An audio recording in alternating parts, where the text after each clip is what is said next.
Bonjour à tous. Alors le titre a l'air d'être dans le sujet, mais en fait on va faire un gros hors-sujet. Voilà, je tiens à vous le dire. Nous en fait on ne vient pas chez Linkfluence du CRM et de l'achat média, mais en fait on vient du listening. Pour ceux qui ne connaissent pas, notre métier c'est assez simple, hein, c'est d'écouter l'ensemble des publications, des conversations, des traces publiques laissées par les usagers, les consommateurs, les individus sur le web social, les espaces publics, c'est-à-dire les Twitter, Facebook dans ses parties publiques ou ses parties privées anonymisées, mais aussi les blogs, les médias, les forums. Donc c'est un univers qui est assez loin de tout ce dont on parle depuis ce matin. Ce qui me semble intéressant sur cet univers-là, c'est qu'en fait, c'est un univers qui est beaucoup plus large que les données CRM ou les DMP que vous pouvez avoir. C'est-à-dire que dans vos CRM, dans vos DMP, vous connaissez vos clients, vous connaissez vos anciens clients, vous connaissez vos prospects, mais vous ne connaissez pas le monde. Nous, aujourd'hui, la matière que l'on analyse et que l'on travaille, c'est une matière infiniment plus large. C'est l'ensemble des 1,5 milliard d'utilisateurs de Facebook, de 300, des 500, 600 millions de tweets qui sont publiés chaque jour, des 400 millions d'utilisateurs réguliers d'Instagram, des 20 milliards d'interactions qui sont produites chaque instant et chaque jour sur Facebook. Donc en fait, ça permet de s'attaquer à peu près n'importe quel sujet, ça permet de rentrer dans une vision du monde qui n'est plus consumer-centric, mais qui serait totalement people-centric. C'est-à-dire qu'on s'intéresse aux individus, où qu'ils soient, quoi qu'ils fassent, et donc avec cette capacité de les appréhender, pas seulement dans les moments qui sont les points de contact que nous pouvons avoir avec eux. Donc je positionne cette data en fait finalement assez en amont de toutes les datas beaucoup plus précises que vous pouvez avoir par ailleurs. Ces consommateurs, ce qui est intéressant avec cet univers-là, nous on a créé l'entreprise il y a 10 ans. Il y a 10 ans, le social listening, c'était très loin des sujets d'aujourd'hui. C'était la réputation, c'était est-ce qu'on dit du mal d'une marque, et on voulait le savoir en temps réel pour être capable de répondre et de savoir comment est-ce qu'on allait gérer ces blogueurs qui étaient plus ou moins des journalistes, sauf qu'ils n'avaient pas de carte de presse et qu'on n'avait pas leur 06 pour pouvoir les appeler et leur dire qu'on n'était pas content. Donc ça a changé un peu cet univers-là, et notre métier il a énormément évolué. Il a évolué, pourquoi ? Eh bien, on espère parce qu'on a essayé de le faire évoluer, mais pas seulement en fait. Il a évolué parce que les traces ont explosé. Les traces ont explosé, et aujourd'hui, effectivement, la promesse du Web 2.0, un petit peu des années 2005, on va dire, du début des années 2000 jusqu'à 2005, arrive véritablement à maturité. Et ce qu'on vous promettait à l'époque en disant que l'ensemble des consommateurs étaient présents et qui s'exprimaient, c'était pas complètement vrai. Les blogueurs, les influenceurs de 2005 n'étaient pas représentatifs de la population. Les personnes qui produisaient des traces n'étaient pas représentatives de la population. Aujourd'hui, elles le sont infiniment plus. Elles le sont infiniment plus grâce aux réseaux sociaux et au fait qu'effectivement, aujourd'hui, tout le monde est producteur de contenu. Je le répète, mais c'est important, c'est 20 milliards d'interactions par jour. C'est pas du tout pour faire de la pub, c'est juste pour vous dire que pour analyser cette donnée-là, on a besoin de deux choses. Vous allez voir, c'est très rapide. On a besoin d'outils, parce qu'évidemment, 300, 500, 500, 600 millions de tweets par jour, c'est milliards d'interactions. Il faut les capter en temps réel, partout et tout le temps. Il faut être capable de les analyser à l'instant même où elles apparaissent. On va voir en quoi c'est utile juste après. Et il faut aussi de l'intelligence humaine, et je pense que le positionnement, et c'est qu'expliqué juste avant, Artefact nous va parfaitement. Il y a des choses qui convergent beaucoup en ce moment. La baseline de Linkfluence depuis un peu plus d'un an maintenant, c'est Creative Data Intelligence. Donc cette question de l'intelligence et enfin de la data, de la créativité, de l'intelligence, de l'hybridation entre les algorithmes et les humains, elle me paraît centrale.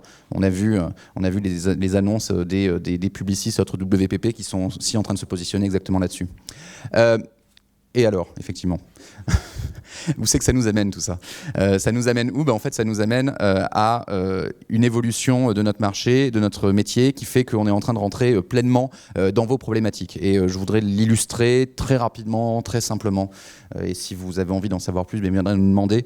Avec deux cas assez précis de choses qu'on a fait dernièrement, avec des partenaires, parce que justement, nous, on produit cette data, on l'analyse, on la met à disposition, et ensuite, il faut en faire quelque chose.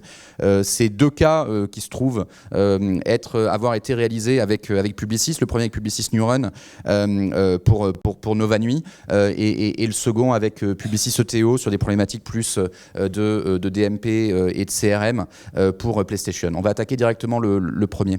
Je ne sais pas si vous avez suivi cette campagne, elle a fait un peu de bruit, je crois je crois pas, elle a gagné un prix stratégie dernièrement sur le digital. Engagée avec les insomniaques, Nova Nuit.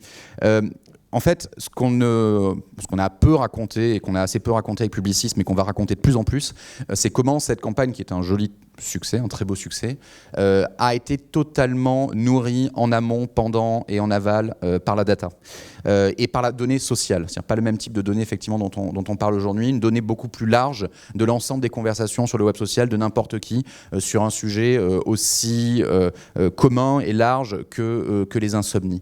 La première chose en fait, c'est pour communiquer autour de Nova Nuit, il a fallu identifier cette communauté. Cette communauté, c'est la communauté des insomniaques. Et au travers des outils listening qu'on développe chez Linkfluence, on a vu qu'émerger une communauté d'insomniaques sur le web social, beaucoup sur les réseaux sociaux, beaucoup sur Twitter, de gens en fait qui partagent leur peur de l'arrivée de la nuit, leur peur de l'insomnie. Alors c'est une communauté qui est chronique, effectivement, qui a des moments où on parle souvent du meilleur moment pour tweeter. Eux en fait ils se réveillent à partir de 21h, pas trop, 22h un peu plus, 23h, minuit, 1h, et le climax arrive à des heures où vous avez arrêté de tweeter. Et le climax en fait c'est le moment où eux se rendent compte que tout le monde est en train de dormir et que eux ils ne dorment pas encore. Et à ce moment-là ils commencent à échanger soit entre eux sur Twitter, mais aussi ils se mettent à parler à leur insomnie. Ils adressent leur insomnie. Ça, c'est la première chose qu'on a pu identifier avec Publicis sur comment est-ce que l'on va pouvoir parler de ce produit Nova Nuit et à qui on va pouvoir, quelle communauté on va pouvoir mobiliser pour en parler. Une fois qu'on a eu identifié cette communauté, eh bien, cela devenait assez simple. Il fallait monitorer tout ce que cette communauté disait, comprendre, écouter ce qu'elle disait, analyser, pour être capable de rentrer dans une démarche de real-time marketing, d'engagement en temps réel, et de pouvoir alimenter et engager avec l'ensemble de ces communautés. Donc là, les comptes Nova Nuit se sont vraiment mis dans une logique d'aide, d'accompagnement pour aider ces communautés à ne plus avoir d'insomnie, et surtout avec une idée assez créative qui était de dire ce club des insomniaques, en fait c'est le club dans lequel personne n'a envie de rentrer et dont tout le monde a envie de sortir. Et donc l'idée c'était de dire c'était la première communauté dont on va essayer de sortir. Et donc une victoire, c'est d'arriver à quitter la communauté. Tout le contraire de ce que l'on fait en tant que marque, on essaie de récupérer des communautés. Là, l'idée de Nova Nuit, c'est de dire, vous créez une communauté, vous rentrez dans notre communauté, nous allons vous aider à ne plus faire partie de notre communauté. Et vous allez en sortir. C'est exactement ce qui a été fait. Ça aussi, c'était quelque chose qui nous avait été montré par les insights de listening en amont. Et donc, le process est temps réel. Vous avez donc des community managers. On appelle ça la news desk avec Publicis. C'est une salle où on a tous nos écrans avec Radarly qui tourne pour trouver les conversations. On identifie une conversation. Une team créa en temps réel propose, un planner strat essaie de trouver une orientation. Une team créa bosse immédiatement sur un message. Les temps sont extrêmement courts. Il faut que ça se fasse en quelques minutes, au maximum quelques heures. Le community manager publie, on suit la performance en temps réel de ce qui est publié et on fait une boucle de rétroaction et on réajuste. Quand on arrive à un certain seuil de viralité organique sur le contenu, eh bien on fait du relais média, c'est-à-dire qu'on pousse le contenu sur Twitter avec de l'achat média. On ne le fait pas pour tous les contenus, on le fait uniquement pour ceux qui ont passé, on va dire, l'épreuve de l'organique pour être capable de lui donner encore plus de visibilité. Évidemment, derrière, le lien avec le business, il peut être intéressant aussi. C'est-à-dire que là, vous le voyez, c'est pas de la pub, c'est simplement de la recommandation. Mais rappelez par exemple que la pharmacie de la place de Clichy, on a laissé la petite coquille, est ouverte toute la nuit. Et donc, vous pouvez aller acheter votre Nova Nuit, quelle que soit l'heure du jour, enfin de la nuit en l'occurrence. Deuxième exemple, au pas de course, PlayStation. Là, c'est avec Publicis ETO qu'on a fait ça. PlayStation, donc le site My PlayStation. Donc là, un site classique avec un CRM. On a des personnes qui sont inscrites, dont on sait beaucoup de choses sur leur relation avec PlayStation, avec Sony et avec leur console. Donc pour ceux qui ont une PS4, vous le savez, sur ce site-là est enregistré tout ce que vous faites, les jeux que vous possédez, même l'évolution que vous avez dans ce jeu-là, les différents trophées que vous avez gagnés. Donc on a une connaissance, quand on est Sony aujourd'hui PlayStation, très très très très précise des usages et de ce qu'il se passe dans l'univers PlayStation. Sauf qu'on ne sait pas grand-chose de plus sur les consommateurs.